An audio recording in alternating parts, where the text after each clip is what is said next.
کھانے کے برتن انہوں نے یورت میں رکھے، پھر وہ ایک طرف ہٹ کر بیٹھ گئیں۔ اس موقع پر اولون نے کوشان خان کو مخاطب کرتے ہوئے کہا، تمہاری آمد کے موقع پر میں نے تمہیں تیغزنی کا مقابلہ کرنے کے الفاظ کہے تھے، وہ میں واپس لیتی ہوں۔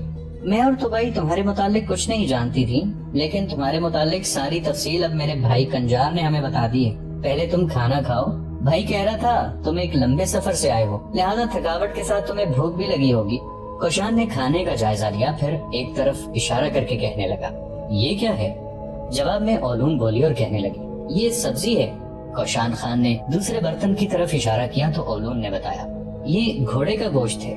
کوشان نے تیسرے برتن کی طرف اشارہ کیا، تب اولون کہنے لگی، یہ گھوڑی کا دودھ ہے۔ کوشان نے پھر چوتھے برتن کی طرف اشارہ کیا تو اولون کہنے لگی، یہ گھوڑی کے دودھ کا پنیر ہے۔ کوشان خان نے کچھ دیر سوچا، پھر اس نے پانی پیا، خشک روٹی اس نے پانی کے ساتھ کھا کے پیٹ بھر لیا، پھر کہنے لگا، میں جس قدر کھانا چاہتا تھا کھا لیا، اب تم برتن لے جا سکتی ہو۔ اس موقع پر اولون نے ایک خاص انداز میں طبائی کی طرف دیکھا اور اس کے بعد کوشان خان کی طرف دیکھتے ہوئے بولی، اگر مجھ جیسی لڑکی کبھی تمہیں مل جائے تو کیا تم اس سے شادی کر لو گے؟ اولون کے ان الفاظ پر پہلے ایک گہری نگاہ کوشان خان نے اس پر ڈالی، پھر کہنے لگا، بنجار کی بہن، تو براق چمیلی، مہتاب سراپا، نگہتوں کی دوشیزہ، نزہتوں کی شیرینی جیسی خوبصورت ضرور ہے، فطرت کے حسن کا شاہکار بھی ہے، ندیوں کی گنگناہٹ ہے اور شرماہٹوں کے نقاب میں تیرے ہونٹوں کی سرخ کپ کپاہٹیں خیرت کو مسمار کر کے تجھے پرکشش بھی بناتی ہیں، لیکن میں تجھ سے شادی نہیں کروں گا۔ اولون نے شاید کوشان کے ان الفاظ کا برا مانا تھا، لہٰذا گھورنے کے انداز میں اس کی طرف دیکھتے ہوئے کہنے لگی، میں نے تمہیں یہ پیشکش نہیں کی کہ تم مجھ سے شادی کرو، میں نے تم سے صرف یہ کہا ہے کہ اگر مجھ جیسی لڑکی تمہیں کہیں مل جائے تو۔ کوشان خان نے اس کی بات کاٹ دی، کہنے لگا، اگر تم ملو یا تمہارے جیسی لڑکی مل جائے تب بھی شادی نہیں کروں گا۔ شادی تو میں اس لڑکی سے کروں گا جو تم جیسی حسین ضرور ہو، لیکن وہ میری اور میں اس کا مزاج آشنا ہوں۔ میں نہیں جانتا کہ تم کس مزاج اور کس طبیعت کی لڑکی ہو، اور پھر تم جیسی لڑکی تو مجھ سے شادی کرنے کے لیے فدا ہو جاتی ہیں، لیکن میں خود ہی تم جیسی لڑکیوں سے شادی کرنا پسند نہیں کرتا۔ کوشان خان کے ان الفاظ نے حسین اور خوبصورت اولون کو کاٹ کر رکھ دیا تھا۔ اس نے اس موضوع پر نفرت اور بیزاری کا اظہار کیا، طبائی کو ایک مخصوص اشارہ کیا، پھر دونوں کھانے کے برتن اٹھا کر یورت سے نکل گئی تھی، جبکہ یورت کے اندر کوشان خان آرام کرنے لگا تھا۔ اگلے روز کوشان خان جب اپنے یورت سے نکلا تو اس نے دیکھا کہ ایک طرف چنگیز خان، اس کے ساتھ اس کے بیٹے اور کچھ سالار کھڑے تھے۔ قریب سے ایک خوبصورت قداور کڑے جسم کا نوجوان منگول مسلح نوجوانوں کی نگرانی میں چنگیز خان کے قریب لے جایا جا رہا تھا۔ وہ نوجوان لوہے کی زنجیروں میں جکڑا ہوا تھا۔ تیز تیز قدم اٹھاتا ہوا کوشان خان بھی ادھر ہی ہو لیا۔ زنجیروں میں جکڑے ہوئے نوجوان کو جب منگول مسلح جوانوں نے چنگیز خان کے سامنے کھڑا کیا، اس وقت تک کوشان خان بھی وہاں پہنچ گیا تھا۔ اس موقع پر چنگیز خان نے مسکراتے ہوئے کوشان خان کی طرف دیکھا، پھر کہنے لگا، تمہارے چہرے کا اندازہ لگاتے ہوئے میں کہتا ہوں کہ تم کچھ جستجو میں ہو، کچھ پوچھنا چاہتے ہو۔ کوشان خان نے پہلے اسبات میں گردن ہلائی، پھر کہنے لگا، خان اعظم، آپ کا اندازہ درست ہے، میں یہ جاننا چاہتا ہوں کہ یہ نوجوان جسے زنجیروں میں جکڑا ہوا ہے یہ کون ہے اور اس کی یہ حالت کیوں ہے؟ اس پر چنگیز خان نے ایک گہری اور نفرت انگیز نگاہ زنجیروں میں جکڑے نوجوان پر ڈالی اور پھر کہنے لگا، یہ ہمارے دشمن قبیلے کا سردار ہے، ہمارے دشمن قبیلے کا نام تائچو تھے، یہ لوگ اکثر ہم پر حملہ آور ہوا کرتے تھے، اور ایک جنگ میں نے اس قبیلے کو شکست دے کر اس کو گرفتار کر لیا۔ اس کی زندگی کے دن تھوڑے ہی ہیں، چند روز یہ میرے شہر میں یوں ہی زنجیروں میں جکڑا گھمایا پھراتا جاتا رہے گا، اس کے بعد اس کا قصہ پاک کر دیا جائے گا۔